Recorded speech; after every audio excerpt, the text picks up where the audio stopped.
Assalamualaikum warahmatullahi wabarakatuh. Alhamdulillah.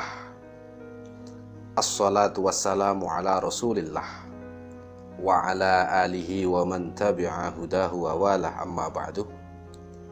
Para sahabatku sekalian, alhamdulillah kita berjumpa lagi di dalam kajian kisah Nabi dan Rasul. Dan di segmen kali ini kami akan menceritakan kisah Nabi Ibrahim alaihissalam full atau secara lengkap. Dan di episode pertama ini kami akan menceritakan asal usul Namrud, mulai dari awal hingga dia menjadi raja yang kejam dan bengis. Maka untuk itu para sahabatku yang tercinta, bagi yang suka dengan channel ini, silakan ketik subscribe, like atau komentarnya.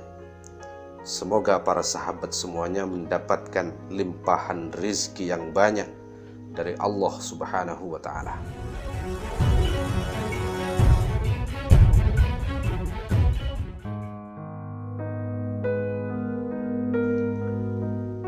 Para sahabatku sekalian, Nabi Ibrahim alaihissalam itu adalah putra dari Tarikh bin Nakhur bin Saru bin Arhu bin Falih bin Abir bin Shalih bin Kinan bin Arfakhshad bin Sam bin Nuh alaihissalam.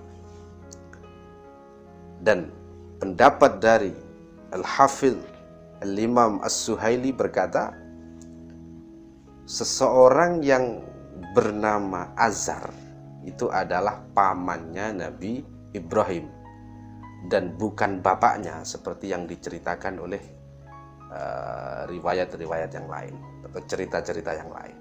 Azar itu adalah pamannya dan bukan bapaknya. Dan ibu Nabi Ibrahim alaihissalam itu bernama Layutha, dan dia adalah wanita mukminah yang menyembunyikan keimanannya.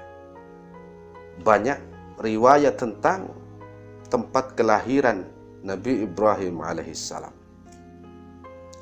Ada yang mengatakan di kota Sus, itu di wilayah Azwan, kalau sekarang Iran. Ada juga Nabi Ibrahim lahir di kota Babel, Irak. Ada juga yang mengatakan di kota Harran, itu di Turki. Tapi ada juga yang mengatakan di sebuah desa di wilayah Damaskus, Suriah. Nah, itu terserah, itu riwayat yang mana yang paling kuat. Sahabatku sekalian, Imam As-Sudi itu mengatakan ada seorang peramal yang mengatakan kepada Raja Namrud bahwa akan ada seorang bayi di tahun ini yang nantinya akan menghancurkan atau membunuh Raja Namrud. Maka setelah si Raja Namrud tahu akan hal ini, dia kemudian memerintahkan pengawalnya untuk membunuh tiap bayi yang lahir di tahun ini. Beda aja dengan Fir'aun. Kalau Fir'aun itu membunuh khusus bayi laki-laki saja. Tapi kalau Namrud ini membunuh semua bayi, baik itu yang laki atau perempuan, yang lahir di tahun ini itu harus dibunuh.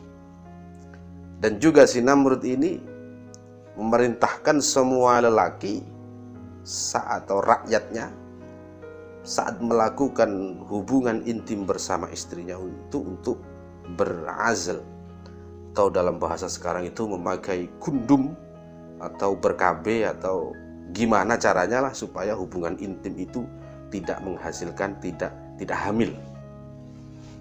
Itu pada waktu itu dijaga oleh aparat. Para pengawal Namrud ini tiap hari melakukan patroli di setiap rumah rakyatnya agar tidak ada satu orang pun yang hamil. Para sahabatku sekalian, beberapa ahli riwayat mengatakan Sam itu putra pertama Nabi Nuh alaihissalam, itu melahirkan keturunan para nabi, dan rumahnya itu atau dia bertempat tinggal di wilayah Hijaz, di daerah Arab Saudi, di wilayah Mekah. Lalu Ham, putra kedua Nabi Nuh alaihissalam, itu melahirkan keturunan orang-orang yang kuat-kuat, orang-orang yang rusuh-rusuh. Dan Ham itu bertempat tinggal di wilayah Eropa Barat, ke orang-orang Eropa besar-besar. Dan Yafuz itu adalah putra ketiga Nabi Nuh alaihissalam, melahirkan keturunan orang-orang sombong dan atau licik. Dan Yafuz ini bertempat tinggal di wilayah Asia Timur. Ya, mungkin kita ini. Mungkin. Kalau Sam ya para nabi-nabi. Kita teruskan para sahabatku sekalian. Kemudian Ham ini punya putra bernama Kush. Kush punya putra bernama Kan'an. Nah, Kan'an ini punya putra bernama Namrud yang menjadi raja yang sombong tersebut.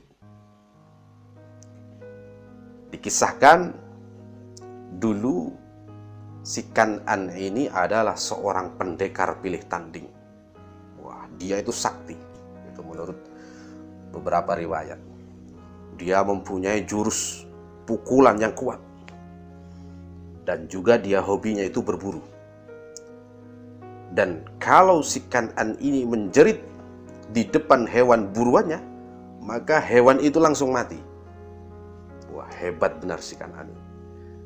Nah, lalu si Kan'an ini menikahi seorang wanita, dan kemudian istri Kan'an ini hamil, ya calon bayi si Namrud itu.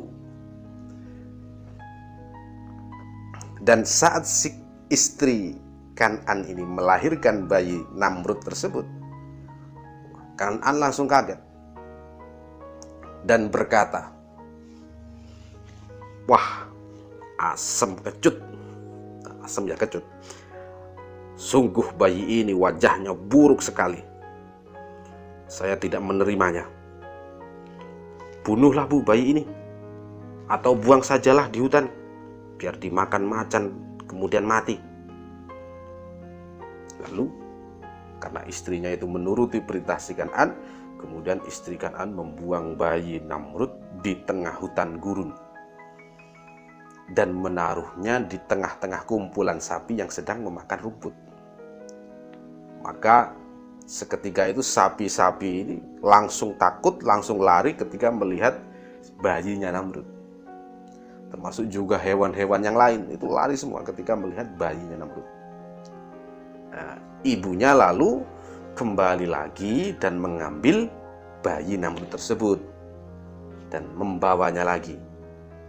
Kemudian dibawa ke pinggir sungai, lalu dibuang ke sungai. Ibunya Namrud lalu pergi dan mengira bahwa Namrud itu sudah mati tenggelam.